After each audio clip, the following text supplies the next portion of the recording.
2024 সালের 31শে জুলাই কয়েকদিনের ধারাবাহিক প্রতিবাদ, গণগ্রেপ্তার ও দমনপীড়নের পর এবার মার্চ ফর জাস্টিস কর্মসূচি নিয়ে রাজপথে নামে বৈষম্য বিরোধী ছাত্র আন্দোলন। হত্যা, গণগ্রেপ্তার, হামলা, মামলা ও গুমের প্রতিবাদে ঘোষিত এই কর্মসূচি ঘিরে ঢাকা, চট্টগ্রাম, খুলনা, রাজশাহী, বরিশাল, সিলেট সহ দেশের বিভিন্ন স্থানে শিক্ষক, শিক্ষার্থীরা এবং সাধারণ মানুষ বিক্ষোভে অংশ নেয়। তবে কর্মসূচির বিভিন্ন স্থানে পুলিশ লাঠিচার্জ, কাঁদানে গ্যাস ও সাউন্ড গ্রেনেড ছুড়ে মিছিল ছত্রভঙ্গ করে। বিভিন্ন জেলা মিলিয়ে শতাধিক বিক্ষোভকারীকে আটক করা হয় এবং সাংবাদিক সহ অন্তত 90 জন আহত হয় এদিন।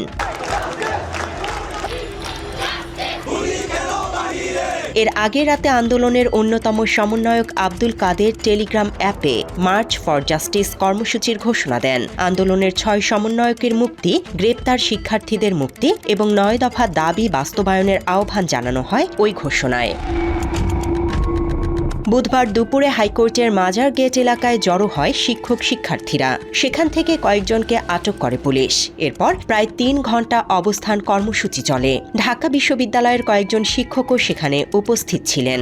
একই সময়ে হাইকোর্ট প্রাঙ্গণের ভেতরেও আইনজীবীদের একটি দল মিছিল করে। আন্দোলন চলছে, চলবে। আমরা আইনজীবীরা আছি এবং আইনি সহায়তা দিতে আমরা সবাই বদ্ধপরিকর। যৌক্তিক দাবির সঙ্গে সবসময় সহমত পোষণ করি এবং ভবিষ্যতেও করব।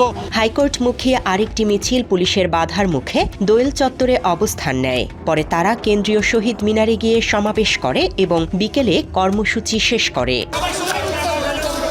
জাহাঙ্গীরনগর বিশ্ববিদ্যালয়েও শিক্ষক, শিক্ষার্থীরা একসঙ্গে মার্চ ফর জাস্টিস কর্মসূচিতে অংশ নেয়। নতুন কলাভবনের সামনে থেকে বিক্ষোভ মিছিল বের হয়। অন্যদিকে সিলেটে কর্মসূচিতে বাধা দিলে পুলিশ সাউন্ড গ্রেনেড ও কাঁদানে গ্যাস ছোড়ে। এতে শিক্ষার্থী সহ অন্তত 20 জন আহত হয়।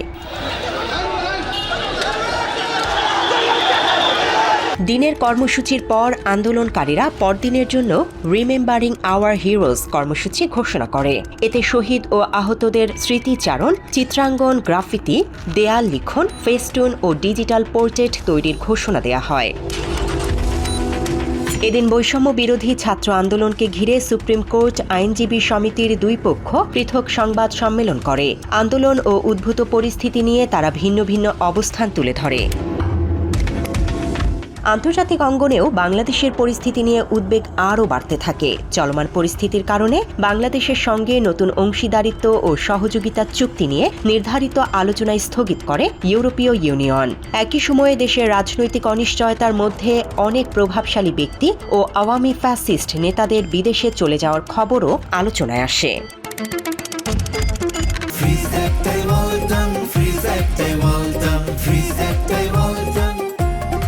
অন্যদিকে আন্দোলন দমনে অতিরিক্ত বল প্রয়োগ, নির্বিচার গ্রেপ্তার ও নির্যাতনের অভিযোগে গভীর উদ্বেগ প্রকাশ করে জাতিসংঘের মানবাধিকার বিষয়ক high commissioner Volker Turk. Sheikh হাসিনার কাছে পাঠানো চিঠিতে তিনি ভবিষ্যতে এমন ঘটনা ঠেকাতে নিরাপত্তা খাতে দীর্ঘমেয়াদী সংস্কারের প্রয়োজনীয়তার কথা উল্লেখ করেন।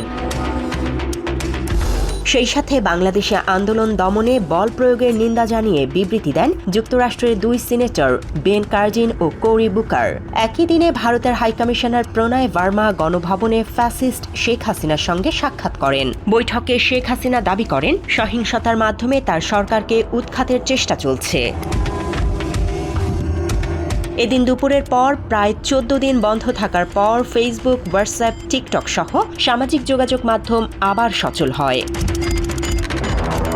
এছাড়া ডিবি হেফাজতে থাকা আন্দোলনের 6 সমন্বয়ককে অবিলম্বে পরিবারের কাছে ফিরিয়ে দেওয়ার দাবি জানায় 90-এর ডাকসু ও সর্বদলীয় ছাত্র ঐক্যের নেতারা।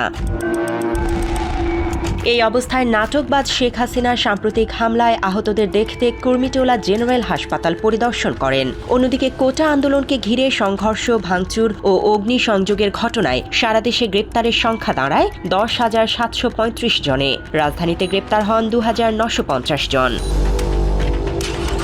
একই দিনে ঢাকা মহানগর গোয়েন্দা পুলিশের অতিরিক্ত কমিশনার মোহাম্মদ হারুনুর রশিদকে ডিবির দায়িত্ব থেকে সরিয়ে দেয়া হয়। তার জায়গায় ডিবির দায়িত্ব পান অতিরিক্ত কমিশনার মোহাম্মদ আশরাফুজ্জামান।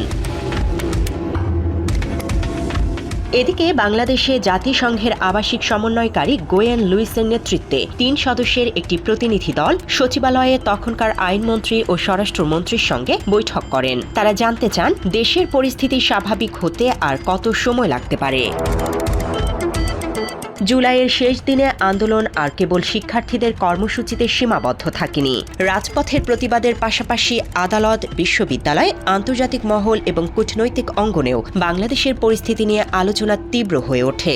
একদিকে অব্যাহত গ্রেফতার, সংঘর্ষ ও রাজনৈতিক টানাপোড়েন, অন্যদিকে আন্তর্জাতিক চাপ ও মানবাধিকার নিয়ে উদ্বেগ। সব মিলিয়ে স্পষ্ট হয়ে ওঠে জুলাইয়ের এই সংকট নতুন এক মোড়ে প্রবেশ করেছে, যার প্রভাব ছড়িয়ে পড়ে পরবর্তী আগস্টের ঘটনা প্রবাহেও। তথ্যচিত্রে শাহরিয়ার ফাহিম, বাংলা এডিশন।